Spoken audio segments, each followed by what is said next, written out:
Hi guys, it's Mrs. C here. I just wanted to hop on and do a video about Memory Master tutor proofs.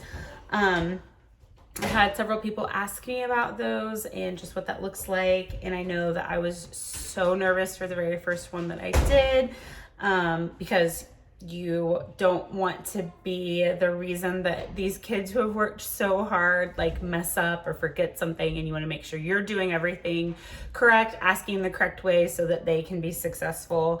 And it can also just seem like a lot of pressure. So I wanted to do this video just to kind of show what that looks like and just some things that I've learned from doing it for a few years now. So the first thing that I will tell you is to be prepared yourself. So just make sure that you've looked at what the proof sheets look like. There are copies in the back of your foundation guide for everybody to look, so you can see what they look like. I use them several different ways in class for review and things. Just kind of familiarize yourself with what those look like. There are some other versions that people have created where they have check boxes so they can show how they did for their parent proof, their second parent proof or other adult proof, the tutor proof, and the director, those are helpful so you can see where the kids have maybe struggled before, so you know what area they, to pay attention to. If you see, oh, they've missed this every time, you want to make sure that they are getting that one correct on the tutor proof. When you are doing the tutor proof, they have to get 100%, every single fact, every single word, 100% correct. Now, does that mean that they get it perfect? They say everything perfectly, that you don't have to give them a chance to correct themselves? No, we're going for mastery, not perfection. But they do have to get every single one correct. So just take a minute, and before you have your student come in, and just look over the proofing pages, make sure that you are good with everything that you need. I generally like to bring an extra trivium table map mostly for myself, so that I can make sure that what they're telling me is the correct thing. So with tutoring this year, pretty much got most locations down, but I still confuse a few of them. Mecca and Medina, I just cannot get right in my head. But anyway, so I like to have an extra set of that. If they're doing flashcards for math, they should bring their own flashcards. So they should come prepared with everything. Really, you shouldn't need anything, but I like to bring a few things just to make sure. So with that, when they come, whatever location you're meeting at, I had a few that came to my house, and then I went to a couple different locations this year. When they're in my home, I like to try to send my kids somewhere else so that they're not distracted. I put the dog up and kind of try to give the first floor of my home as just any place that they would like to sit. If they're more comfortable doing it at a table, then we'll sit at the kitchen table. If they just want to sit on the couch, wherever they're comfortable doing it, and offer them water, whatever, just trying to make them relaxed as they can be. We also met in a coffee shop for one, and they were all set up at the table when I got there, and they were, background noise and whatever didn't bother them. So whatever environment somebody's comfortable in, you just want to make sure that you keep it as relaxed as you can. So Ella here didn't Memory Master this year, but she's going to be my pretend student that's testing for Memory Master, and she's going to try to demonstrate how to do it correctly, how the student should respond correctly, and then she's going to have a few mistakes, and I will try to demonstrate how I go back and give them an opportunity to correct those mistakes. So okay, when your student comes in, it does not matter what order they go in. So I typically like to ask, what do you want to start with? Some of them will like to start with whatever is the hardest for them. So a lot of mine started with math this year.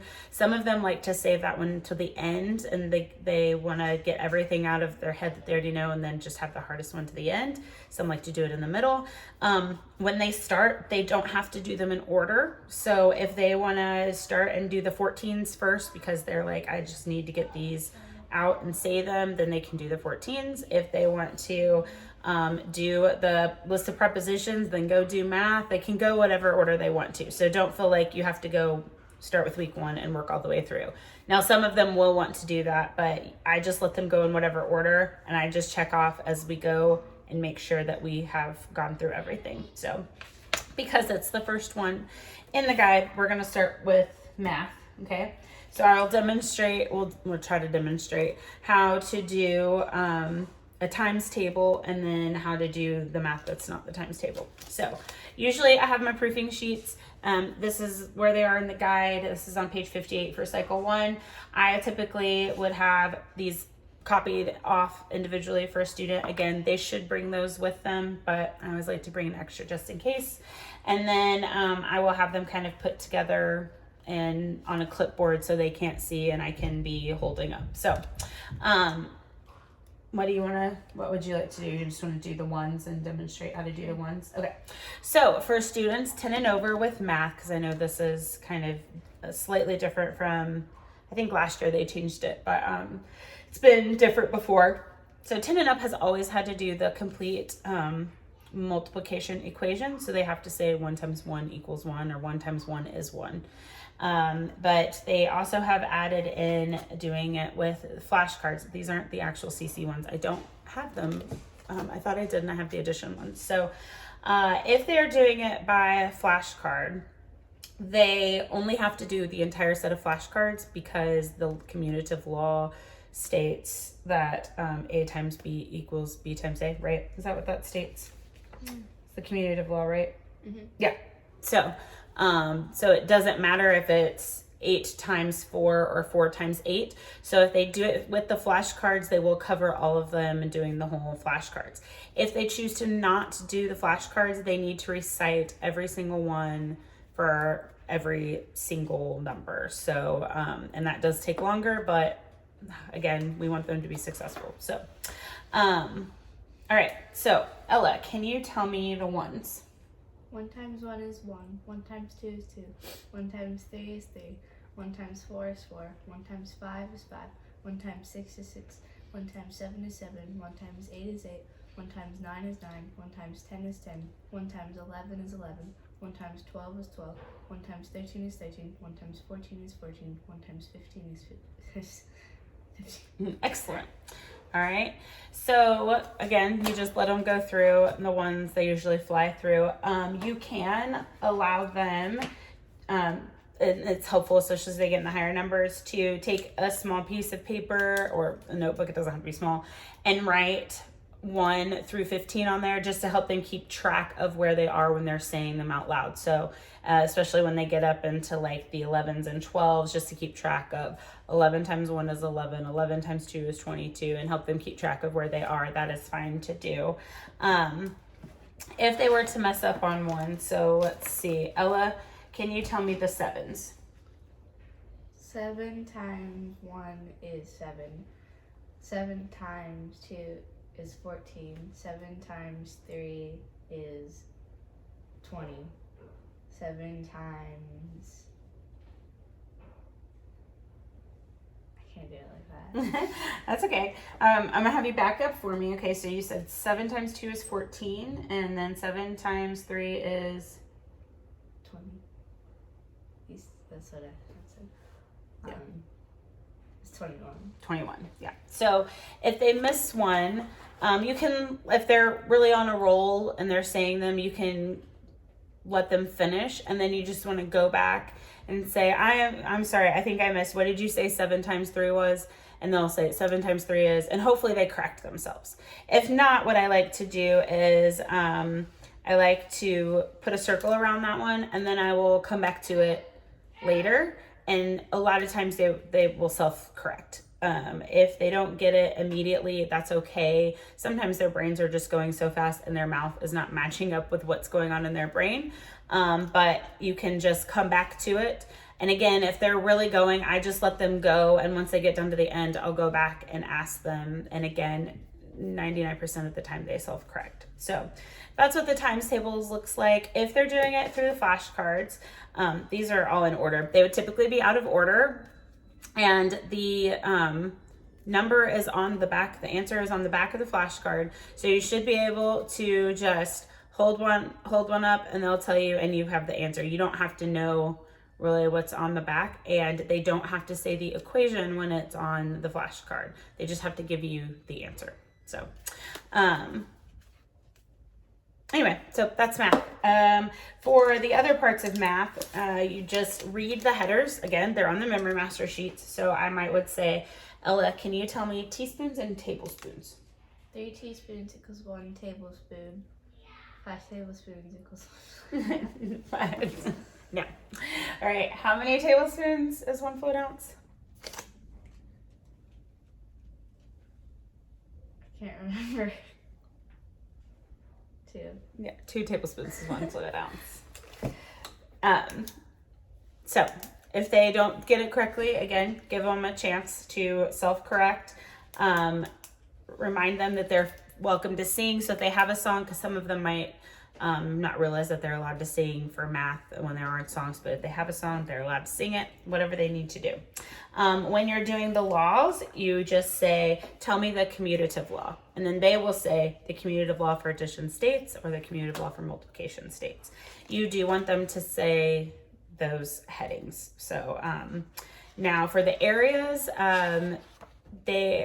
most of my students all learned it in a song, so I just kind of started them off. Can you tell me the area of a rectangle? And they would say the area of a rectangle is length times width, the area of a square equals length of its side squared, and they just went on. So if they want to just go, you can let them just go. Okay, so that's math. For Latin, so this year was a little bit different for Latin compared to last year when we were memorizing John 1. It's a bit easier to do Latin this year. So I will have Ella tell me, I would say, can you tell me the noun cases? Nominative, subject, genitive, possessive, dative, indirect object, accusative, object, direct object, ablative, object of the preposition. Very good. Okay, so we ask that, and then you say, can you tell me first declension noun endings? I am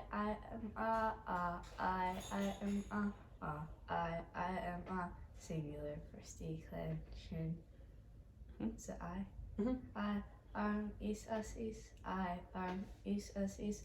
I is us is, plural first declension. Okay, so with those, they don't have to sing it 3 times like that. So I had some just go, I singular first declension. I is us is, and plural. So they don't have to sing the whole thing. They just have to say them. They don't even have to sing them at all. So you just have them sing through. You may say first declension, noun ending, second declension. You can't give them anything other than that. So it's hard sometimes because especially when they take a minute to remember, it's really hard to not prompt them. So Latin is pretty easy this year. In other years of Latin, let me look back here. You would give them the word. So let me get back here to the Memory Master sheets. So for Latin, you would ask, so can you tell me the Latin word for in? They would say in. Can you tell me the Latin word for with? And they would say apud. Can you tell me what per means? And they would say by. So you have to just go back and forth like that. Then for the John 1 through 7, they can say the full thing in Latin and then the full thing in English. So you don't have to break it down for them. So, and then I think cycle 2 is very similar to this cycle. It's not declensions, but it is other similar chants to what we do for Latin. So it's the OST, mustus int stuff. So it will be more chanting and they repeat several weeks. So you just go through and have them give you the first conjugations, endings, present tense. So, all right, so that's Latin. Latin's pretty easy. Then we'll move on to science. So for science, just like you should be doing it in class, you will ask them the prompt question.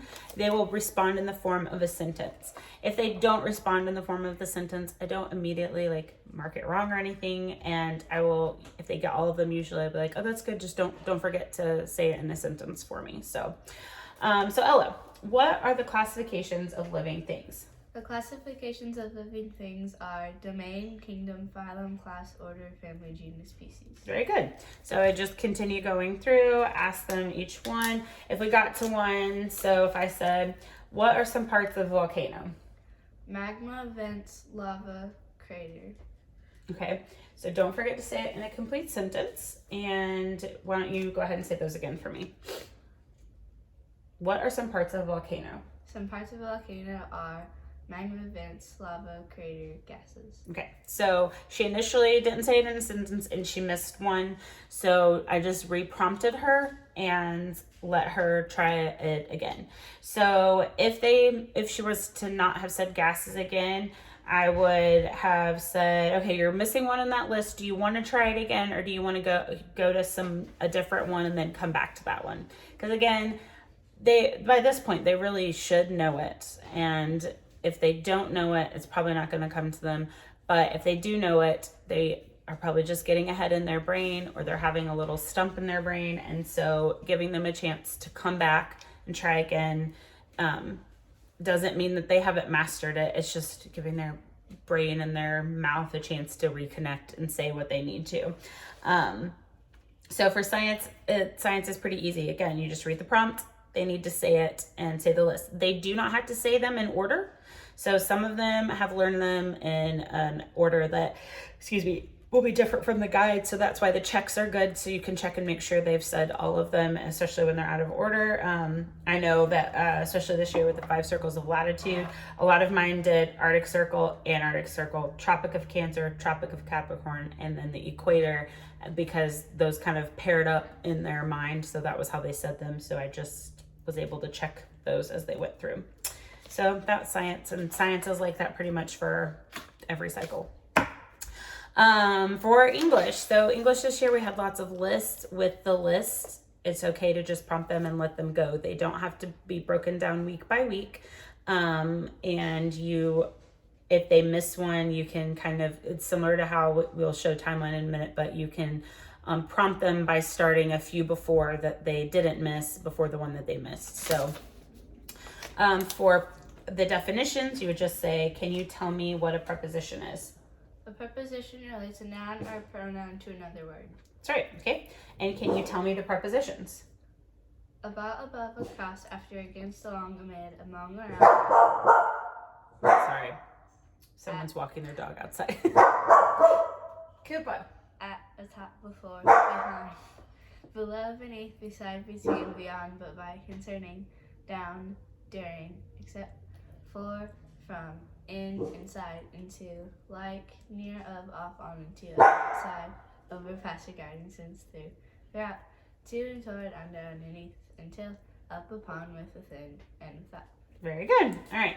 So she got all those. If I'm doing it on here, usually I just kind of like draw a line down them that they got all of them. We continue on asking her the rest of them.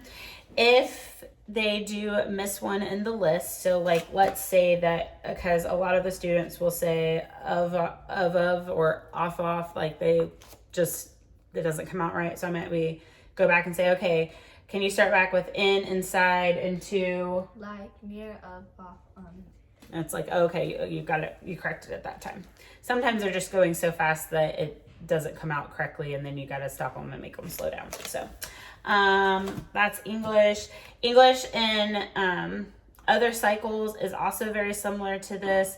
I think it's next cycle that we have all of the different verb forms. I think, is that right? I can't remember. My brain is dead today. Let's see about science. So next cycle is cycle 2. Oh no, cycle 2 is more of the parts of speech. So there are more headings in those. So you will say more things like, can you tell me the indefinite pronouns? Can you tell me what a pronoun is? So there are more, you just kind of go by what the headings are for all of those. And then last cycle was the one that we had the different verb forms. So you would say, can you tell me the verb to be? So then they would recite the verb to be then.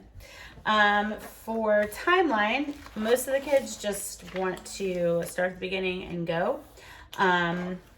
Similar to how in English, if they mess up, you can have them stop, back them up a few that they got correct, and restart them and let them go. And a lot of times they will self-correct. So, okay, Ella, are you ready for timeline? Okay, so whenever you're ready to start, you can start and we'll just go.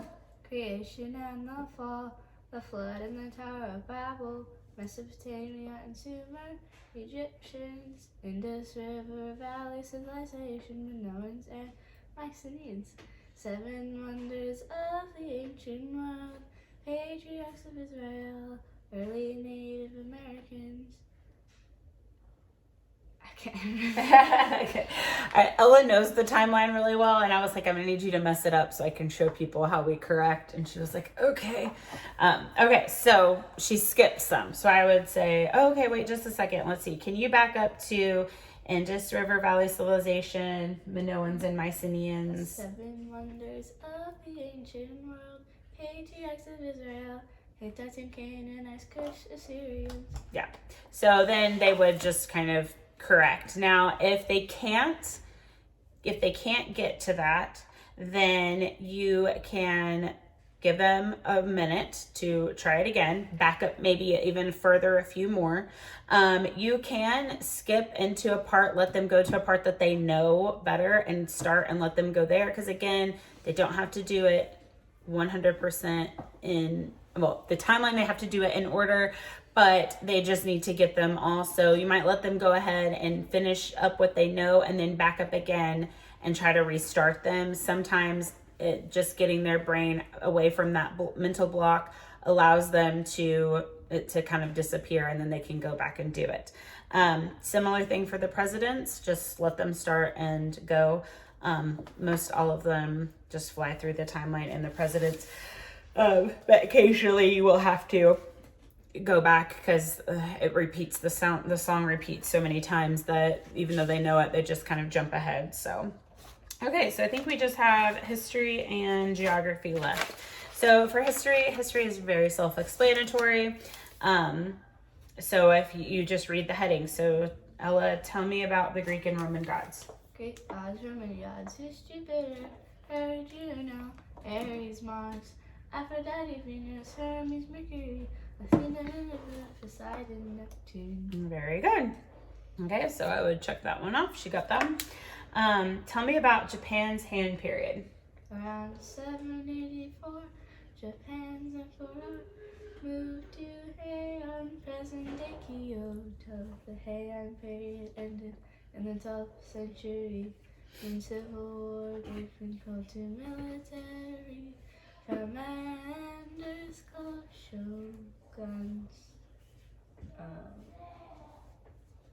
Forget the rest of it.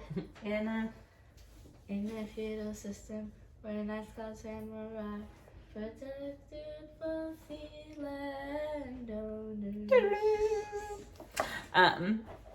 So that good job there. Can you tell me the beginning again? Around when? Around 794. There you go. Okay, so she said the date wrong at the beginning, but I just went ahead and let her finish. And then when she got to the end, I went back and said, can you tell me that date at the beginning again? Again, a lot of times they know the right date. It's not that they don't have it mastered. It just doesn't come out. There's, from here to here, it doesn't always come out right. So if you stop them and have them say it again, usually they will self-correct. If they get stopped or they just keep saying it wrong, I would move on to a different one and then come back to that one again. And then if they don't get it, then unfortunately you do have to mark it wrong. But history is pretty self-explanatory. You just read them the headers and they can sing it, say it, however they want to do it. Don't get confused if they are singing it, because I really am just staring at this, following along and making sure that I am hearing every word I'm supposed to. I don't really look at them a lot because sometimes it makes them nervous, but don't get confused if, say, like, let's see, where is that one at? So like, tell me about the civilizations of Mesoamerica. So don't start to be confused when they go Olmecs, Mayans, and the Aztecs, because they're singing the song. So sometimes the song isn't exactly what's on here, but as long as they get all the words that are on here, that pretty much, that works. So, all right, so we're going to go geography. Geography is one that I think some people struggle with how to do, but it's really not hard. So they will have their black line master map. They'll usually have that in front of them. I like to have the regular one with all the answers in front of me. I actually like I'll have this, and then I'll also have the list so that I make sure that I'm not missing anything. So I would show the map here, and I'm going to show you how I would show her. So I would have the map pointed here, and I would point to it, and I would say, okay, what area is this right here? What country is this? And so they would say, oh, that's Egypt. I'd be great. And I'd be like, can you show me the Nile River? And so then they would point me to the Nile River. I'd say, awesome. Okay. Can you tell me what area this is on our map? And they might be like, oh, I can't remember that one. I'd be like, okay, that's okay. We'll come back to that one. So can you show me where the Mediterranean Sea is? And so they would point to the Mediterranean Sea and be like, awesome. Can you show me the Black Sea? And they would probably come up here and point to that one. Like, great. And what is this area right here? They would say the Red Sea. Like, awesome. Can you show me where Asia Minor is? And then they might point up here. So they missed that one doing it by tell me what the area this is. But you can go back and redo it as a show me where this is. And if they point to it, that works too. So you just go through and you just point, and some of them you do tell me where this is, some of them you do show me where this is. So and when you do show or tell me, you want to point to it. So tell me what sea this is.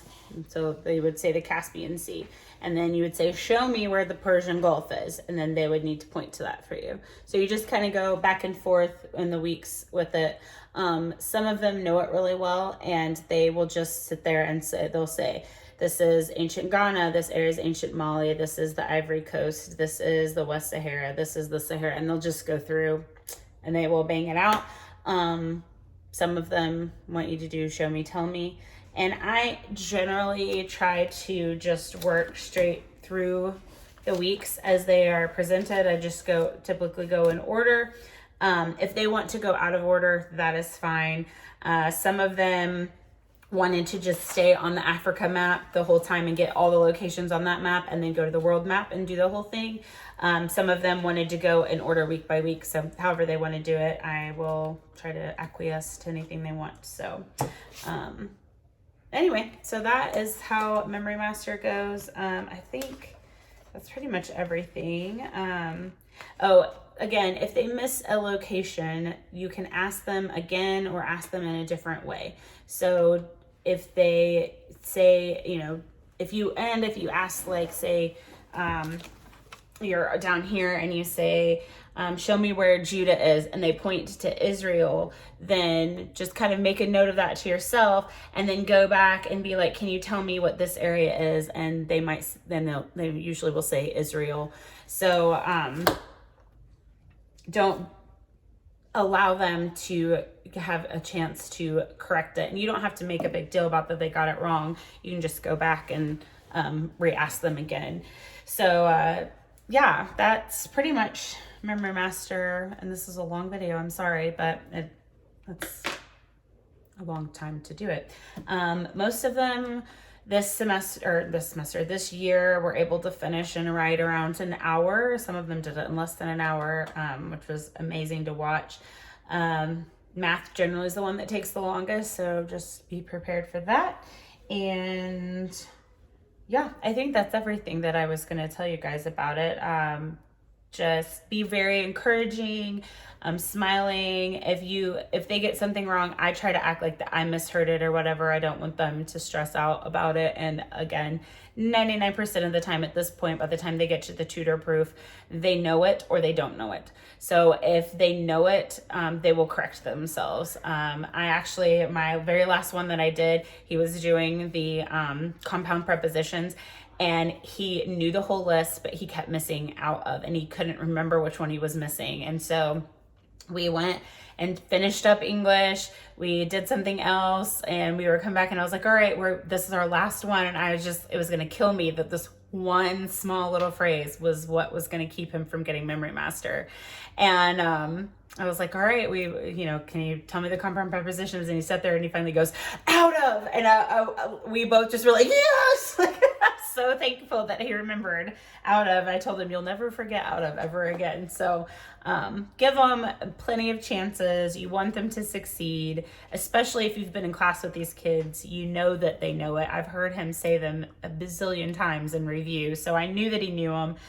Just sometimes the environment and the pressure just gets to him a little bit. So anyway, I hope this was helpful for you, and I hope that it also didn't bore you to tears, but I also hope that each one of you get a chance to sit in on a Memory Master Proof sometime. It is so inspiring and amazing. These kids are awesome, and they work really hard for this. So I hope you guys have an awesome summer and have tons of Memory Masters this year, and if you haven't, then maybe you can encourage your campus to try for that more this year. So thanks, guys. Have an awesome day. Bye.